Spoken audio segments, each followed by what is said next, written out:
Hey, thanks for coming to 1500ESPN.com. I'm Derek Wetmore, and I'm going to share with you my 5 thoughts from Sunday's Twins win against the Mariners.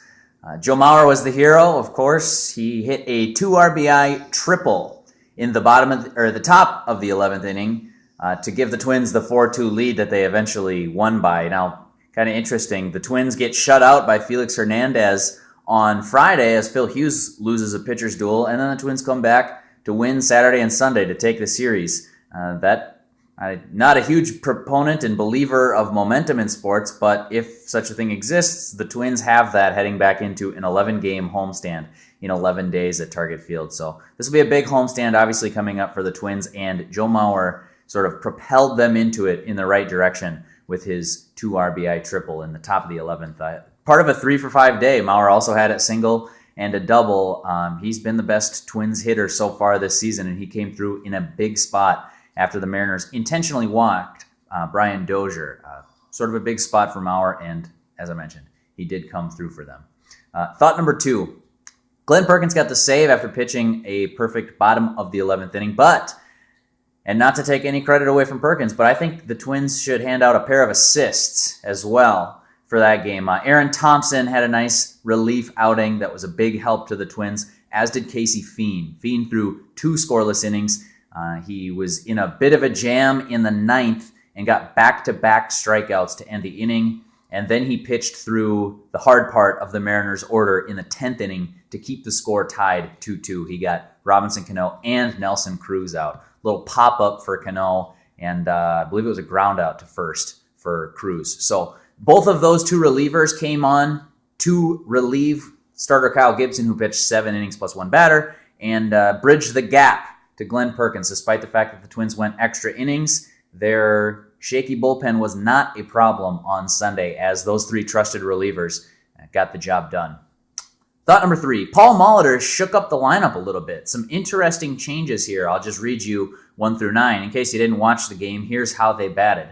He went Brian Dozier, Shane Robinson hit second against a lefty. Joe Mauer, Trevor Plouffe, Eduardo Nunez as the designated hitter, Eduardo Escobar playing left field, Oswaldo Arcia playing right field, Chris Herman, Danny Santana. 2 interesting things, of course, jump out. We'll ignore Nunez playing DH for now because the Twins still won the game. But Shane Robinson batting second, I think that's interesting, and interesting that he got his second start in a row. Probably has to do with a left-hander on the mound. More on that in a second. Danny Santana batting 9th, though. That's interesting. I look at that as a move to potentially try to jumpstart Danny Santana. It's no secret that the Twins' leadoff hitter has slumped in a big way in his sophomore season. I think it's a little bit more than a sophomore slump for Santana. Really not the start that the Twins nor Santana envisioned. In fact, this offseason, Santana told me one of his goals was to walk more so he could steal more bases this season.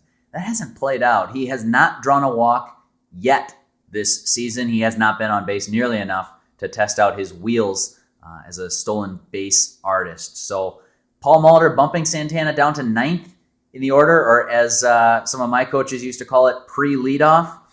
The guy who hits before the leadoff hitter hits.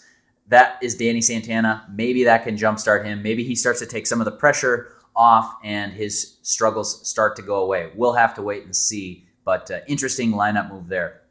One other thought on Robinson before I move to the next point.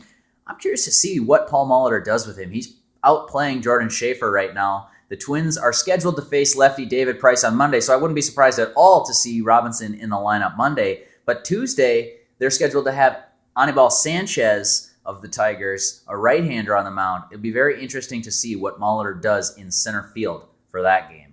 Stay tuned, I guess. Thought number 4, Kyle Gibson just doesn't strike anybody out, except on Sunday. He had 3 strikeouts. Entering the day, Gibson had 3 strikeouts in 15 and a third innings. That's a terrible strikeout rate. I believe I calculated that out. 1.76 strikeouts per 9 innings. That's just minuscule, not going to get it done. Gibson did strike out 3 batters in his 7 innings. I think to have sustained success in the majors, Gibson is going to need to strike out more batters. I thought maybe he would do that this year, adding in that changeup that kind of tails away from lefties. He has not done it so far. Just 6 strikeouts through 22 and a third innings. There's another one. You're going to have to stay tuned to see if Gibson picks up that strikeout rate. I would imagine he will. His minor league strikeout rate was much better than this, and his major league strikeout record suggests he can strike out more batters. I'm not sure what the problem is with Gibson right now, but I would expect that to pick up. Thought number 5, the Twins got a little bit of luck even before the game started on Sunday. Hisashi Iwakuma was scratched from his scheduled start. He hit the disabled list with a lat strain. That's a muscle in his back. He has owned the Twins in his career. He's 5-0 with a 0.00 ERA in 5 starts against Minnesota. It's something like 33 innings or so. So got a little bit of fortune, but credit the Twins for battling back and winning 2 of 3 in Seattle against a team that many expect will contend not only for a playoff spot, but could be one of the better teams in the American League, maybe pushing for a World Series run. We'll see.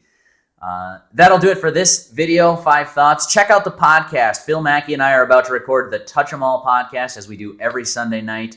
Twins chatter. We usually go 30, 40, 50 minutes, whatever we're feeling like that day, of all kinds of this sort of analysis on the Twins and Major League Baseball at home, at large, at whole. So find that on iTunes. Just search Touch 'Em All or go to 1500ESPN.com and you can find the podcast that way.